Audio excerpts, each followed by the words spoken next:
হ্যাঁ, সুনন্দদা, মধুরিমা বলছি দৃষ্টিভঙ্গি থেকে। হুম।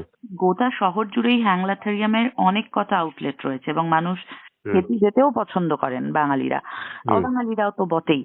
তো গ্যাসের যে মূল্য বৃদ্ধি এবং তাতে রেস্তোরাঁয় দাম বাড়ানো, যে খবরগুলো নিশ্চয়ই আপনিও দেখেছেন, সেক্ষেত্রে কি হুম। এবার বিরিয়ানির হাঁড়িতেও প্রভাব পড়তে চলেছে? মানে হ্যাংলাথেরিয়াম কি ভাবছে এক্স্যাক্টলি, কিভাবে ম্যানেজ করছে পুরো বিষয়টা?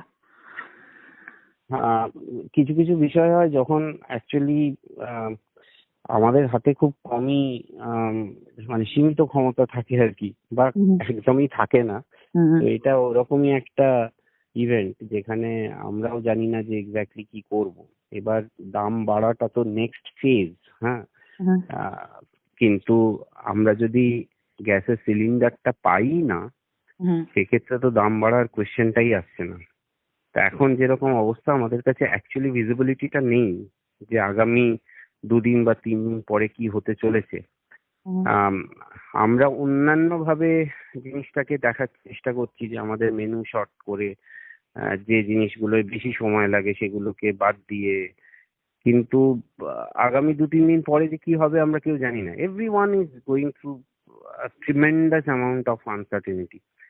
তো প্রাইস বাড়ার কাজ হচ্ছে, সেটা তো ব্ল্যাক মার্কেটের জন্য হচ্ছে। সেটা হুম তো আহ, সেটাতে আমরা খুব একটা বেশি ইন্ডালজ হই না।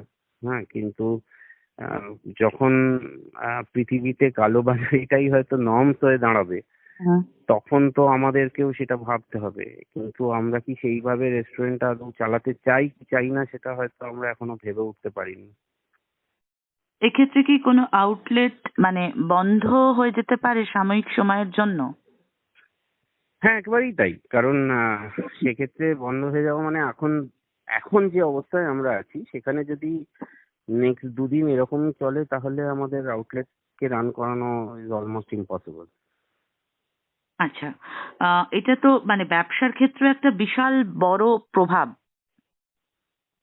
প্রচন্ড রকম। মানে ব্যবসা, আহ, মানে ব্যবসার তো দুটো পার্ট আছে। একটা পার্ট হচ্ছে যে আমরা পয়সা রোজগার করি। হুম দ্বিতীয় পার্ট হচ্ছে যে এই ব্যবসাটা থ্রু দিয়ে প্রচুর মানুষ তাদের কর্মসংস্থান হয়।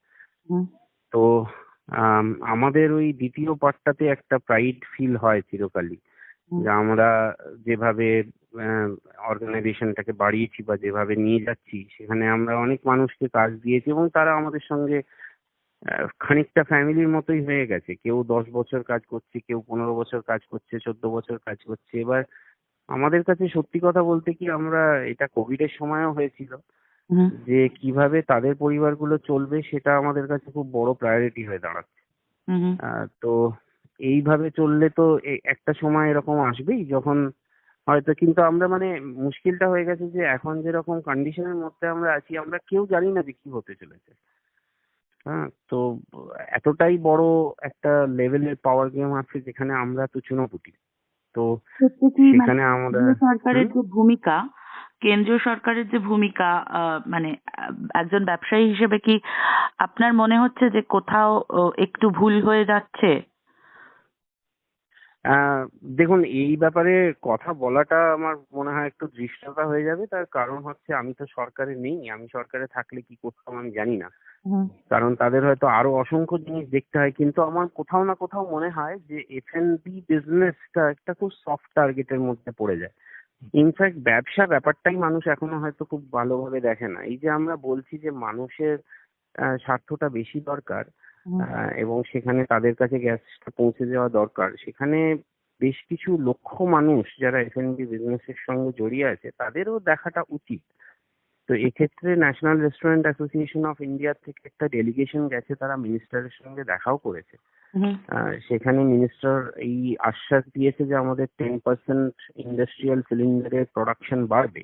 হুম কিন্তু সেটার কার্যকারিতা তখনই আমরা বুঝতে পারবো যখন আমাদের কাছে অ্যাভেলেবিলিটি রেদার একটা ইন্ডিকেশন থাকবে যে এই দিন এতটা অ্যাভেলেবেল হবে। হুম।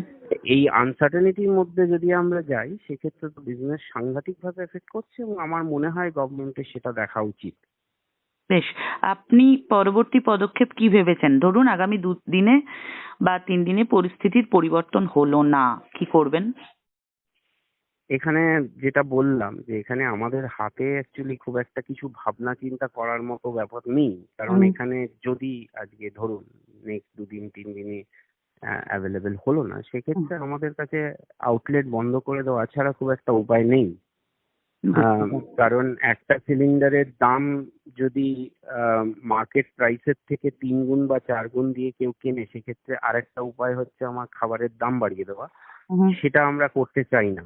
হুম কারণ এই প্র্যাকটিসটার মধ্যে একবার যদি আমরা ঢুকে যাই এবং এরম ভাবে আস্তে আস্তে সবাই ঢুকে যায়, তাহলে সেটাই হয়তো নর্মসে হুম দাঁড়িয়ে যাবে আর হুম কি। হুম তো সেটাতে আমরা ঢুকতে চাই না, সেক্ষেত্রে আমাদের তো বন্ধ করা ছাড়া উপায় নেই।